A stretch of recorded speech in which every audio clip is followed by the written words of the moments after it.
Good morning, tropa! Wala tayong maisip na content ngayon kaya nagkwento na lang ako.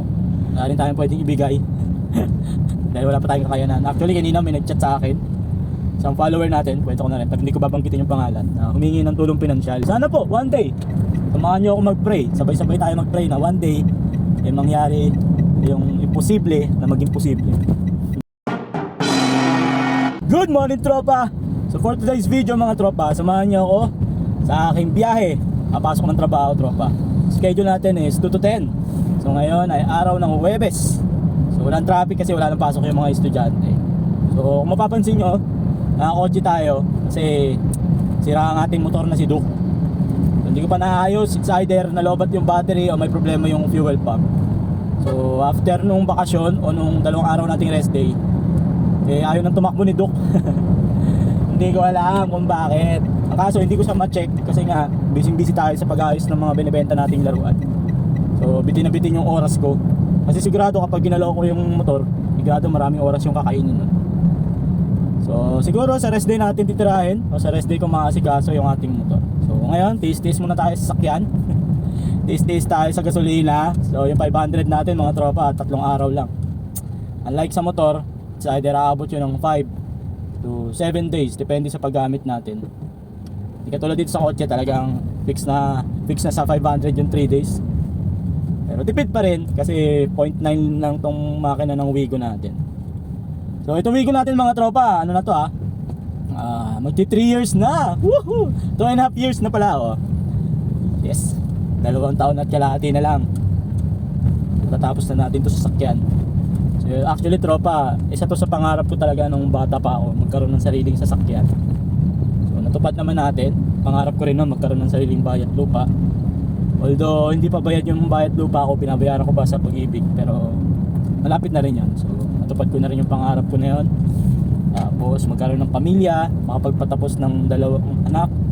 So yun yung plano talaga namin ni Mrs. ng 2 anak lang. 2, isang lalaki, isang babae. Pero kung halimbawang pares babae, pares lalaki, baka umisa pa kami. So since isang babae, isang lalaki na, nakakota na kami. So stop na kami dun.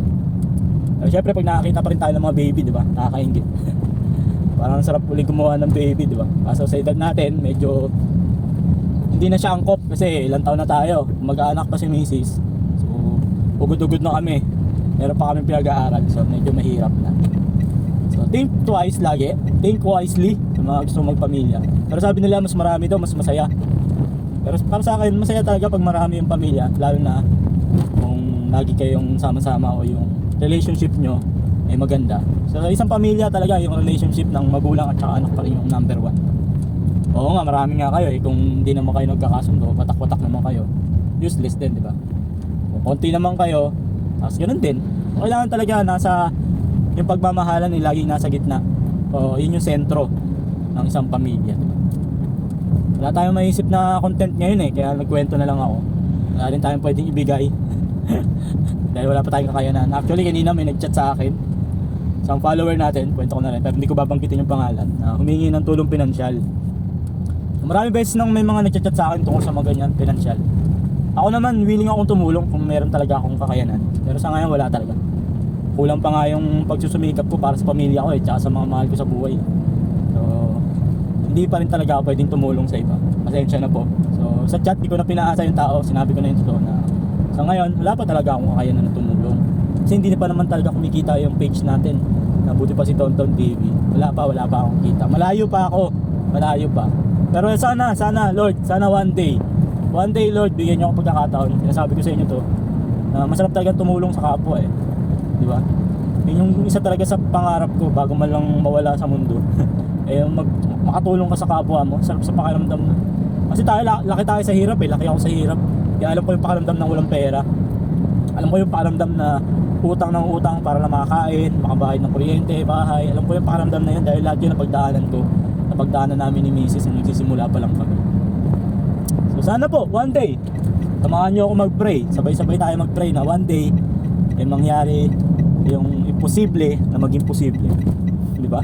One day, buti pa si Tonton nakakatulong na sa kapwa niya. One day, buti pa si Tonton tumulong sa isang tao na nangangailangan. Sana one day. So hanggang dito na mga tropa. Buti pa si Tonton. Peace. Bye.